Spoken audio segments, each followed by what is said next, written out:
Welcome to a Foxy Tech Tips tutorial on turning Network Boost on and off in Mobile Legends.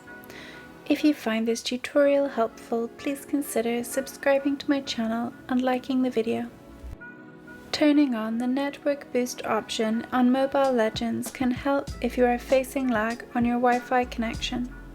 However, you need to have mobile data on your device. From the main dashboard of the Mobile Legends app, tap the Settings icon from the top right. In Settings, tap Network Settings from the left sidebar. Enable the Network Boost option here. You need to have both 4G and Wi-Fi enabled on your device to turn it on. Network Boost is now set up on your account. If you were having connection issues before, it should work a bit better now. And that draws an end to this tutorial. Please like the video if you found it helpful, and subscribe to Foxy Tech Tips for more Mobile Legends tips and tricks.